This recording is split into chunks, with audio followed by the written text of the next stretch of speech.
বলছি তোমরা কোথায় জল আনতে যাচ্ছ? শ্যাওড়াফুলি। কোথায় পুজো? কোথায়? মায়ের থান কোথায় আছে? রনবাগপুরে। আচ্ছা আচ্ছা, তো আমি বলছি এখন জল আনতে গিয়ে কখন ফিরবে আবার তোমরা? এটা দেখুন বন্ধুরা, এটা হচ্ছে। হ্যালো বন্ধুরা, আজকে আমি চলে এসেছি একটা নতুন ব্লগ ভিডিও নিয়ে।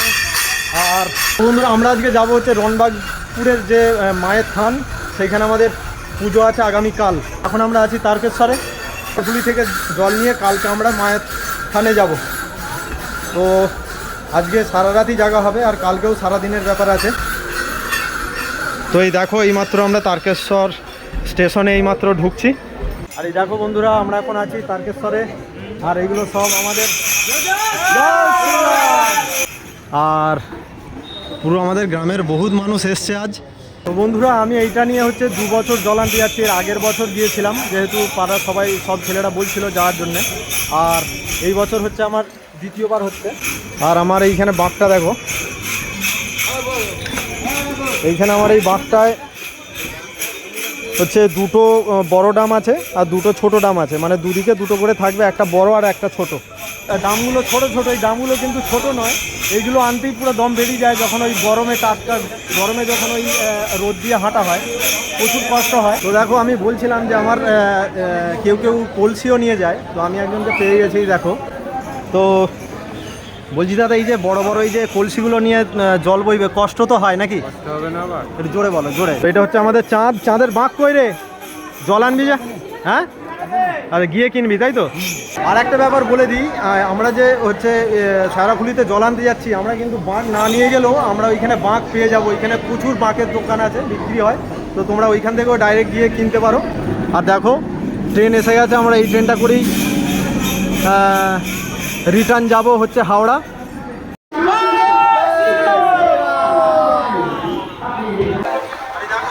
আমরা উঠে পড়েছি ট্রেনে প্রচুর ভিড় হয়ে আছে অলরেডি, কারণ আজকে নয়, এই মাসটা প্রচুর জায়গায় পুজো আছে, সেই হিসাবে প্রচুর ভিড়ও হচ্ছে। তো আমরা যাব হচ্ছে শ্যাওড়াফুলিতে গিয়ে আমরা সারা রাত ওইখানেই থাকবো। আবার রাত্রেবেলা ট্রেন ধরবো, মানে মাঝরাতে ট্রেন ধরে আমরা হচ্ছে তারকেশ্বর আসবো। তারকেশ্বর থেকে আমরা হেঁটে যাবো। বন্ধুরা দেখুন, এখানে ঘুরতে ঘুরতে আমি একটা দারুণ জিনিস দেখতে পেয়েছি, কিন্তু আগে ছিল না, কিছুদিন আগেও ছিল না। এটা হচ্ছে নতুন হয়তো বসানো হয়েছে, এটা হচ্ছে ডাস্টবিন, ঠিক আছে? এটা কিন্তু এর আগে ছিল না। এই ডাস্টবিনগুলো করা হয়েছে বলেই মনে হচ্ছে এই জায়গাটা এত ক্লিন হয়ে আছে। যাই হোক, দেখে খুব সুন্দর লাগছে, এইটা জায়গাটা ক্লিন হয়ে আছে। আমাদের ওইখান থেকে 3টে হচ্ছে টেকার এসেছে, 3টে টেকারে পুরো ফুল লোড। তো বলছি তোমরা কোথায় জল আনতে যাচ্ছ? শ্যাওড়াফুলি। কোথায় পুজো? কোথায়? মায়ের থান কোথায় আছে? রনবাগপুরে। আচ্ছা আচ্ছা, তো আমি বলছি এখন জল আনতে গিয়ে কখন ফিরবে আবার তোমরা? রাত 12। আচ্ছা, রাত 12টায় ফিরবে নাকি? আচ্ছা, লাস্ট ট্রেনে এসে তাহলে তোমরা যাবে এইখান থেকে হেঁটে? আচ্ছা, হেঁটে যাবে। একবারও তারকেশ্বর আসুনি তাদেরকে আমি বলছি, এইটা হচ্ছে তারকেশ্বর স্টেশন। তারকেশ্বর স্টেশনের বাম দিকে হচ্ছে বাস স্ট্যান্ড, আর ডান দিকে হচ্ছে যে এইখানে আমাদের বাবার যে মন্দির, ভোলে বাবার মন্দির। এই রাস্তা দিয়ে গিয়ে ওইখান দিয়ে বেঁকে যেতে হবে ভোলে বাবার মন্দির, ঠিক আছে?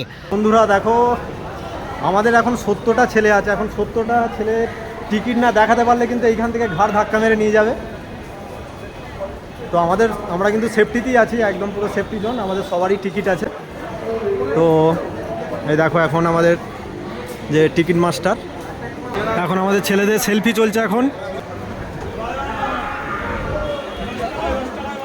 তো বন্ধুরা আমাদের এই ট্রেন ছাড়লো, এরপর আমরা যাচ্ছি হচ্ছে শ্যাওড়াফুলি। এরপর বন্ধুরা আমরা এই শ্যাওড়াফুলিতে নেমে পড়েছি। এরপর আমরা চলে যাচ্ছি একদম পুরো গঙ্গার ধারে। কত ভারী ভারী বাঁক নিয়ে যাচ্ছে দেখো, এক একটা বাঁকের ওয়েটই হচ্ছে 20 কেজি মনে। বাঁক এইখানে পাওয়া যাবে না, তো নিতে যখন হবে তো আমরা ওইখানেই নেবো। এই দামে করেও তোমরা জল আনতে পারবে। এটা দেখুন বন্ধুরা, এটা হচ্ছে ট্রেনটা স্পিড দেখুন, খালি ট্রেনটা স্পিড দেখুন। এটা কি গেল রে? হ্যাঁ, বন্দে ভারত। তো বন্ধুরা এই মাত্র একটু আগে আমাদের পাশ দিয়ে বন্দে ভারত বেরিয়ে গেল। ট্রেনটা স্পিড, মানে একেবারে চাপা হয়নি, চাপার ইচ্ছা আছে। আমাদের যেতে আর একটু টাইম লাগবে। মেন স্টেশন থেকে মোটামুটি কতক্ষণ লাগে রে হেঁটে? 15 মিনিট লাগে। এখানে সাইকেল উল্টে গেছে। তো বন্ধুরা মেন স্টেশন থেকে শেওড়াফুলি স্টেশন থেকে আমাদের ওই ঘাটে যেতে 15 মিনিট টাইম লাগে। তো আমরা হেঁটে হেঁটে প্রায় চলেই এসেছি বন্ধুরা। আমরা কিন্তু মেন ঘাটে চলে এসেছি। এইটা নয়, এইটা একটা ঘাট, শ্যামাচরণ চট্টোপাধ্যায় ঘাট। আমরা যে ঘাটটায় যাব সেটা হচ্ছে নিমাই চণ্ডীর ঘাট। তো বন্ধুরা আমরা এখন নিমাই তীর্থির যে ঘাট সেই ঘাটে পৌঁছে গেছি। আর এইখানে তোমরা যদি আসো এইখানে দেখবে ঘাটে ঢোকার আগেই কিন্তু প্রচুর দোকান আছে। এইখান থেকে তোমরা বাঁক বা মানে জল আনার যে সরঞ্জাম সব কিছু পেয়ে যাবে। এই দেখো, আর এইটা হচ্ছে নিমাই তীর্থির ঘাট। তো এরপর আমি খালি ভিড়টা দেখাবো এইখানে কেমন ভিড় হয়ে আছে। এতগুলো ঘাট তো পার হয়ে আমরা এসেছি, প্রায় 20 মিনিট পার হয়ে এসেছি।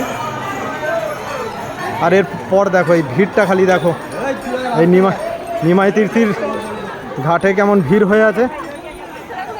একদম পুরো জলের ধার পর্যন্ত পুরো ভিড়। এখানে যে জলগুলো রাখতে দিয়েছে এক একটা বাঁকের পিছু 10 টাকা না 20 টাকা করে নেয়, তবে অন্য ঘাটের থেকে কম আর কি। এখানে দেখো একদম টাটকা ফুল পেয়ে যাবে। যদি বাঁক তোমরা সাজাতে চাও এখান থেকে ফুলও নিয়ে নিতে পারো। বন্ধুরা এরপর আমি নিয়ে যাচ্ছি একদম যে জায়গাটার জন্য আমরা এই জায়গাটায় আসা, একদম পুরো এই হচ্ছে নিমাই তীর্থির ঘাট। কত সুন্দর দেখো, এখানে লাইট দিয়ে দিয়েছে। এর আগের বছরও লাইট ছিল যখন এসেছিলাম। আর এই দেখুন কত সুন্দর, কতটুকু আমরা নামতে পারবো ততটুকু এরিয়া নিয়ে বাকিটা ঘিরে দিয়েছে। দেখুন আমরা ওর বেশি কিন্তু যেতে পারবো না। আর এই দেখুন কত সুন্দর জায়গা। এর আগে কেউ যদি এসে থাকো তোমরা কমেন্টে জানাবে যে হ্যাঁ আমরাও গিয়েছিলাম এই নিমাই তীর্থির ঘাটে। তো চলো এরপর আমরা যেখানে আমাদের বাঘগুলো রাখা আছে সেই জায়গাটায় যাই, কি অবস্থা হলো দেখি। কারণ এরপর আমাদের আরও কাজ আছে, ঘট কিনতে হবে বা বাঁক সাজাতে হবে। তো বন্ধুরা আমি এখন আছি নিমাই তীর্থির ঘাটে। আর এইখানে এসে তোমরা দেখতে, যদি তোমরা ভাঁড়টা নিতে চাও এইখানেই তোমরা পেয়ে যাবে। দেখো প্লাস্টিকের ভাঁড় আছে, বিভিন্ন সাইজের আছে, বিভিন্ন কালারের আছে। আর ওইখানে হচ্ছে মাটির ভাঁড়ও আছে। আর এইখানে হচ্ছে বাঁক সাজানোর সরঞ্জাম আছে। আর ওইদিকে বাঁকটাও পাওয়া যাবে। আর এইখানে তোমরা জলে এই ডিপের ভিতরে জল ভরে দেখে নিতে পারো। এখানে দেখুন বন্ধুরা বিভিন্ন সাইজের বাঁকও এইখানে তোমরা পেয়ে যাবে। আর এইখানে যে জিনিসগুলো দেখছো এইগুলো হচ্ছে একদম পুরো বাঁক সাজানোর জিনিস আছে। এইগুলো হচ্ছে ঘন্টা আছে আর বিভিন্ন ধরনের প্লাস্টিকের ফুল আছে। তো এইখানে তোমরা সমস্ত কিছু পেয়ে যাবে খুব